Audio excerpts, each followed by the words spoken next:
It's a DACcast. It's a DACcast. It's a DACcast. DACCCAST. Cause I said it's a DACcast. It's a DACcast. It's a DACcast.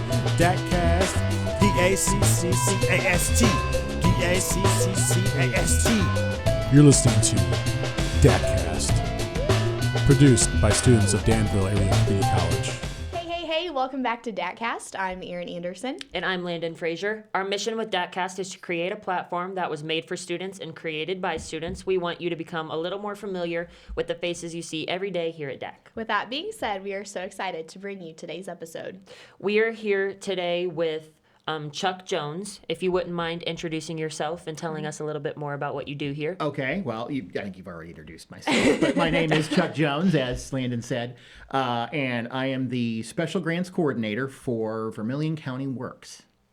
Can you kind of explain a little bit about what you do on a day-to-day basis? I sure can. So basically, our department, and we're located off campus, unlike a lot of the departments here that are located here on the DAC campus. We're actually located downtown. So a lot of people, a lot of students may not be familiar exactly about what Vermilion County Works is or what we do. So, but we serve not only DAC students, but also the Danville and Vermilion County community at large. To try to help them with career exploration options, to help them transition from maybe an old career to a new career, people who are just trying to start out who maybe need some financial assistance with tuition, fees, books, supportive services, so they can get the education they need to be successful. So in a very tight nutshell, I guess that's a little bit about what I do every day. But, obviously there's more specifics that go into it. But that just gives you a little idea about what we do and how we operate. We were just talking before that you help with the DAC tournament that's actually taking place next week. Yeah, that's actually one of my side jobs. But it's a lot of fun. As we're taping this, the NJCAA Division II Men's National Championship will be held on the DAC campus for the 29th consecutive year. And one of my jobs and one of the fun things I get to do is work with the TV broadcast and the internet streaming broadcast. So it's a lot of fun to be able to bring one of the big events that we have here in Danville and Vermilion County and bring it to all over the country and to all places, even in the world, so they can kind of watch and see what great things happen here at DAC. I mean, we're kind of involved in that next week too, and I'm excited because I've been here for 2 years now and I've never seen the national tournament here and I've never attended, so I'm very excited to attend and see what it's all about. It is a lot of fun. You guys will be in for a good time. It's a lot of work, but it's really the week goes by so fast. Like I said, it's a 5-day event and you start on Tuesday, and before you know it, it's over, and it's just a whirlwind of activity. But it's like I said, it's a lot of fun to do. So you guys will enjoy it, I'm sure. Absolutely. Can you tell us a little bit about how you kind of ended up in the position that you currently have now? Sure. So I actually moved to Danville in 2003. I'm originally from Northeast Ohio. Went to school back in Ohio, and then pursued graduate education in Michigan, eventually came to Illinois, and then in 2003, I answered an ad in the paper, actually, back when people still answered ads in papers. That tells you how old I am. And became a resource room manager for the what is called now the American Job Center here in Danville. I worked on contract for about 4 years, and then was finally hired on by the college full-time in 2007 to become a career planner, which is where you work directly one-on-one with people to help them formulate a plan for their future, basically, and then help guide them through whichever grant program they're participating in to see them through to completion. So, and then in 2009, I was promoted to my current position, where I oversee not only our regular Workforce Investment and Opportunity Act grant, which is the major grant that we operate. But I also oversee other grants that our program offers, and so I was kind of put in charge of those special grants, and also assisting with the main grant too. So it just kind of encompasses a wide variety of different tasks and responsibilities. But that's basically how I came here and what led to me being where I am today. Do you want to tell us a little bit more about your schooling, like college you went to and all of that? Sure. I graduated from Youngstown State University. Like I said, I'm from Northeast Ohio, so went to school there, and I got a bachelor's degree in speech communication. Also pursued a graduate education also in communication. At one time, I actually wanted to be a speech teacher at one time. So I did a lot of work there. I also, when I was in college, had a little bit of a background in broadcasting, which is why I help with the tournament and some of the other stuff. So I've probably taken some of the classes that you guys are taking right now. But that was that kind of led me into what I was going to do. But then, and as what often happens when you're in your mid-20s, you start thinking about, well, what do I really want to do? Is teaching really what I want to do? And part of me still likes being a teacher. I had some practice. I was a graduate education instructor for a couple years at Central Michigan University, and I really enjoyed teaching. I had a fun time doing it, but as time went on, I wasn't sure that I wanted to go to school for that much longer. I saw how much longer I was going to have to be in school and realized, I don't know if I want to be in school that long. So started pursuing other opportunities. And I realized early on that I had a knack for writing. One thing that graduate school helps you do is really perfect your writing skills and your writing ability, which benefited me in my new job when I first came to Danville, because a lot of what I did was help people with resume writing. So people would come to me and say, I'm not sure how to present myself well, to an employer when I'm looking for a job. So I would review their resumes and start making comments and saying, well, you could say this, you could change your language here a little bit to kind of, make things sound a little bit more, interesting or able to attract an employer's attention. And that skill, eventually paid off. People, seemed to like the work I did, and I got asked more and more, and I got asked to participate in more and more things, and that's kind of what led me to that path. So, yeah, my education did have, I think, a lot to do with where I ended up. How did you end up at Youngstown? Is it just because you were in Ohio? That's where I lived. I lived probably about 10 miles from the main campus. Youngstown State's a commuter school, basically. So most of their student population comes from within 20, 30 miles of that area. So it's a little town. It's not a little town, but it's a city right on the Ohio-Pennsylvania border. So if you know where Cleveland, Ohio is, and you know where Pittsburgh, Pennsylvania is, it's like right in between the two cities. So I grew up there, and so it was a natural progression. I also got a full scholarship to go there. Which growing up in a working class household, finances were a major priority. So given that the university offered me, a pretty sizable scholarship, it was an easy decision to go there. Absolutely. What would you say is your favorite part about the current position that you hold now? There's a lot of things I like about it, but probably one of the favorite part of my job is just doing something different every day. I like going in and one day you might be working with, clients working with their resumes. Another day you might be working on a grant project where you're trying to estimate grant costs. How much, money do we plan to spend on this project, and how much money do we plan to spend here and there? And then you might be working with the state trying to plan different projects that are coming up.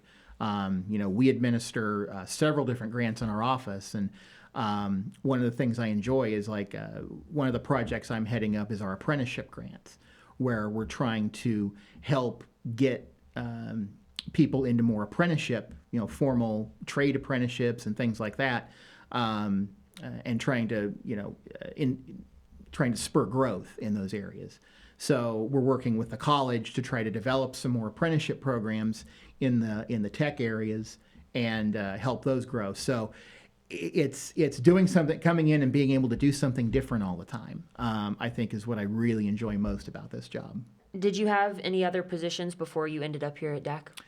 Well, like I said, I worked through an agency on contract for a few years, so I wasn't officially affiliated with DAC, but I was doing a lot of the similar positions.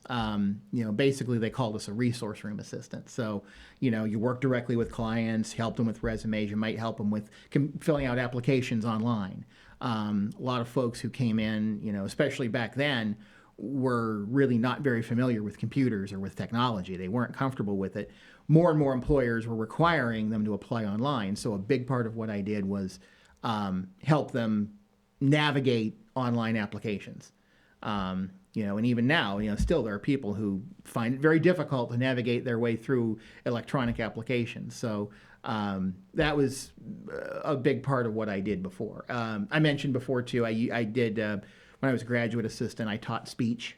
I coached a speech and debate team, both when I was in my undergrad at Youngstown State and also at Central Michigan. I also worked a little bit at the University of Illinois too, being a volunteer assistant. It wasn't a paid position, but I did a little bit of that too. So, and having that background in speech and debate helped me a little bit too when it comes to not only giving presentations, talking in front of large people or large groups of people, things like that. So, that just gives you, if that gives you an idea of the kinds of things I did before I came here. Would you say this is your favorite position? Yeah, well, it's been my longest serving position, so yeah, I'd have to say this is my favorite position. I really enjoy what I do. Like I said, it gives me something different to do every day, and I get to talk to lots of different people and meet people from different businesses and organizations, and meeting all the people here on campus too is just really great. Kind of going back to what you said about speech and debate, how did you get involved with the debate team at the U of I? That was well. I actually joined the speech team when I was at Youngstown State. I competed for 3 years, I believe. Then when I moved to Michigan, I helped coach the team there. And when I moved to Illinois, I'd actually started pursuing a graduate program there. And I got involved with the team. And even after I had left school to take the job here in Danville, I continued working with the team. It was a completely volunteer thing. I wasn't paid. This was just done out of a labor of love. So I ended up, I can't remember exactly how many years I was there, maybe about 3 or 4. We had a really good group of kids, and it was a great time. It really was. It was eye-opening. It was really enjoyable. It was something I really liked doing. So eventually, my work responsibilities, kind of had to take me away from that. But it was an experience I'll never forget, and I'll always treasure. Did you have any mentors who helped you get where you are today? I've had a lot of people. I've had, professors I've worked with, and when I was in school, and then people here in leadership opportunities. I can, my current boss, Jonathan Jett, who's the director of Vermillion County Works, has, been there as long as I have. I've known him for a long time now, and he's provided a lot of, leadership and just basically,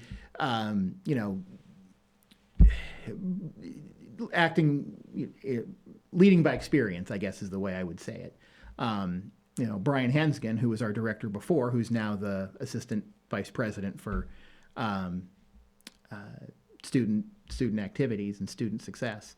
I've learned a lot from him. There are people that I've learned from, at all levels, from different agencies. I tend to learn by example. I see what other people do, and when there's things they do that I say, that's something I need to incorporate in what I do, you just tend to try to emulate it, or, and take a little bit from everybody. It's hard to point to one specific person, but it's just kind of a conglomeration of lots of different people and the things they do. Would you say that you've been as successful here in Danville in your positions as you want to be? I would say I feel good about the successes I've done. However, I would say there's more to be done. So for as much as I believe that our agency is accomplished, I think there's even more to do. The future has a lot of opportunities. There's always opportunities that are growing. And if you look to the things that are happening right here on the DAC campus, I think that, with the expansion of different kinds of businesses, with a new medical facility that's being built by Carl right now. As we've taped this, just I think it was 2 days ago, the approval came for the new casino here in Danville, and there's lots of opportunities there for growth. And there's lots of things that I think that not only our agency, Vermilion County Works, but the American Job Center at large and DACC can do to be a part of that growth. So, while I'm happy with what we've done so far, I think we can even do more things in the future. Shifting into a little bit more about your personal life, what's some things that you like to do in your free time? We hear that you're a competitive Scrabble player. Yes. So, that's something a lot of people like to talk about, as far as when things come up, the things I like to do. So I picked up the habit of playing Scrabble back in 2000. I think it was 2006. And it was actually an event that was hosted on the DAC campus. The Reader's Route program, which is run under adult education, had a little Scrabble fundraiser. And it sounded like something interesting, something fun. I always liked word games and things like that, but I never thought about being seriously competitive about Scrabble. So I went to one of these competitions, and we met some other people that did play competitively. They had a group in Champaign that met regularly. And so they introduced us to this idea of, well, you can play, we have tournaments and we play for money. And I was like, I didn't realize how serious this stuff got. So we started playing regularly, and we came up with a group that meets in Danville every week to play Scrabble. And we've traveled to tournaments. I've traveled to a couple national tournaments, actually. 1 year actually placed 8th in the country in my division, and won a little bit of money, not big bucks, but maybe enough to cover my hotel stay. But it's something that it just took off, and it's something that I've really enjoyed doing for a long time. And you meet interesting people, you get to travel to different places, and it's just something that's a lot of fun. When you play competitive Scrabble, is it like a strategy game? Like, are you trying to... It is. I've never heard of this before. It very much is. There's a lot of strategy. It's very much like chess, believe it or not. It's not just, throwing down tiles on a board. You have to think very strategically about not only how many points can I score with what I've got, on my rack, but it's also about what's the other player going to do? Do I, if I set them up for a big, 80-point play, I might not want to do that. If I look at the board and see, if I put this one letter there, that might give me 50 points. I have to think about all these different things, and you're timed. So, you have a clock that's counting down, on how much time you have to spend on your moves. So while you're doing all this thinking, you also have to look at the clock and, so you have to think kind of quickly. You can't just sit there for 3 hours and ponder things. You have to be able to process a lot of information very quickly. So, and the whole time you're trying to, anagram letters and go back and forth, and it's really challenging. It's a really good brain activity. For not only just for the language part of it, but just being able to strategize and think on your feet. I don't think I would be successful at that at all. I'd be worried about what everybody else is doing, and I would be so lost the entire time. I will tell you, Aaron, I said the same thing when I started, but I got hooked. So don't knock it until you try it. I don't know if I've ever played Scrabble. What? You've never played Scrabble? I've played that game on your phone. Online? Yeah, but it wasn't Scrabble. What's that game? Words with Friends? Words with Friends. That's what I played. It's almost the exact same thing. The only difference is I think the point value, the letter point values are a little bit different, and the board is a little bit different because they don't want to infringe on Hasbro's trademark. Yeah. But other than that, it's almost the exact same game. Wordle. So you have played it. Wordle just came out. I know. I do play Wordle though. I do too. I don't play that, I no. really enjoy Wordle. Yeah. That's a fun game I too. haven't gotten into that yet. I probably will at some point, but Well, I start with like a really stupid word. Like I got made fun of because I start with hello every time, and everyone says that's not a good thing to start with. There are better words to start with, but hello, it's everyone like, has their hello? own strategy. So. yeah. Do you have any like tips if we ever want to play Scrabble to like beat everybody else? Well, one thing I've learned, and one thing that's kind of really cool about Scrabble is that there's an element of luck in it, because you've got this bag of tiles that you grab from, and you don't know what you're going to get. So even a really, really skilled player, if they, can be beaten by a novice player if the novice player gets the right tiles and kind of knows what to do with them. But usually when we introduce new people to the game, we say, there's certain words to learn right away. There are actually 102 two-letter words in the Scrabble dictionary. Interesting. You probably already know 70 of them. Words like at, if, on, up, are pretty easy. But then there's also other ones that you might not know, like QI. QI is a legal word in Scrabble. Interesting. It refers to like a Chinese concept of being. It's we don't know all the definitions, but we don't have to. We just have to know whether a word is valid or not. So one of the things we do is we teach people, okay, if you can memorize all the two-letter words, and also learn how to find words that are in the most common letters in the alphabet. If you take the word retains, R-E-T-A-I-N-S, there's a lot of 7-letter words you can make with that combination. So we say, we have a cheat sheet like that we give to new players to say, here are the basic words to know. Usually we'll let them play with a cheat sheet for a while until they get comfortable with it, and then you can start trying to play without it. But that's how we kind of introduce people to the world of Scrabble. It's just, there's some basic things. It's, for some people it's a little intimidating, but for others it's just like, wow, this is so much more fun than, just kind of sitting around my kitchen table playing regular Scrabble. Not that that's not fun too. That can be a lot of fun, but How does the point system work? the point system Yeah, like how do you get points? on Scrabble, Yeah. making words on the board, I I know, guess. but okay, but like, is each letter like 10 points, or how does? Well, I mean, it varies based on how frequently the letter is in the English language. So, like, letters that are very common, like the letter E. Letter E is the most popular letter in the English language. So that's worth 1 point. E. Yeah. Letters like T, R, L, N, very common. So those are worth 1 point. But then there are the words that you don't, or the letters you don't see as often, like X, Q, Z, are worth 10 points. The Q and the Z are worth 10 points. And then as you play a word, you add up all the total, and then depending on where you play the word on the board, you've got bonus squares. So some bonuses let you double the value of a letter, or double the value of the entire word.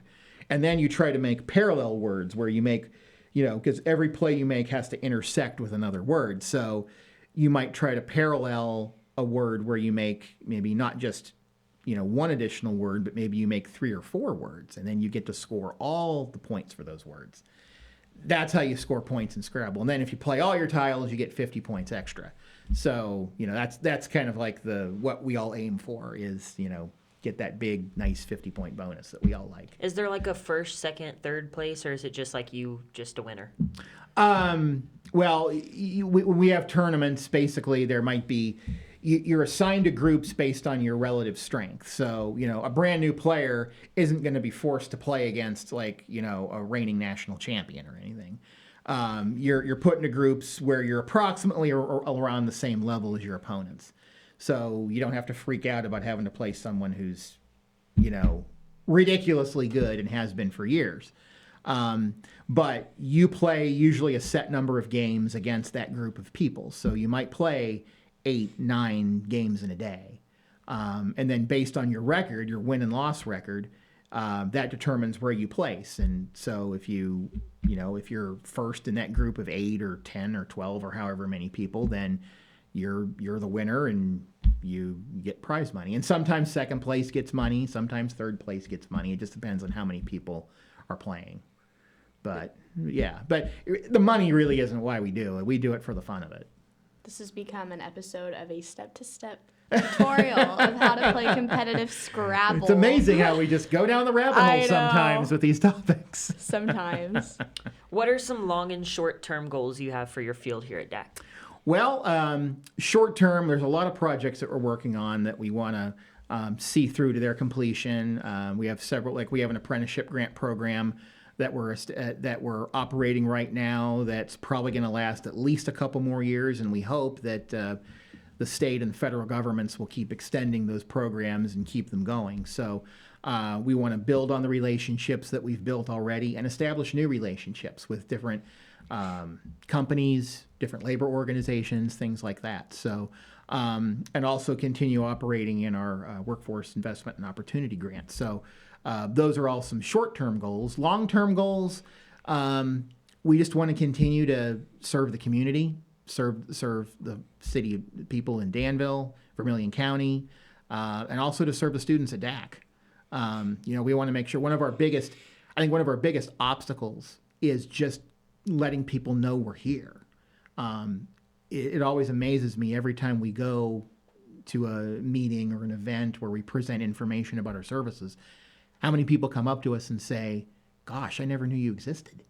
Why didn't we hear about this before? So long term, I think is, just getting the word out that A, we exist, and B, we're here to help. I think it's time for DAC Yeah. Attack. So now time for the game we were talking about before. Yes. The dreaded DAC attack. Yeah, so it's just this or that questions. You have to answer as fast as you can. Okay, Do you wanna go first? I will do my best. Okay. Amusement park or day at the beach? Day at the beach. Drive or fly? Drive. Save or spend? Save, I guess. City or country? City. MacBook or PC? PC. Soup or sandwich? What kind of sandwich? Any type of sandwich that you want it to be. Like your favorite sandwich. ever. Sandwich. Book or ebook? Book. Sweater or hoodie? Sweater. Fruit or vegetables? Ooh. I used to not like either, but lately I have been liking both. Fruit. Me Okay. too. Yes. Thank you so much for joining us today, Chuck. Did I win anything, or Just the recognition for being a DATcast guest. I will take that. Yes. Thank you so much for coming in Thank today. you. We really appreciate it. Thank you guys for listening. This has been DATcast. With Aaron and Landon. Stay classy, Jaguars.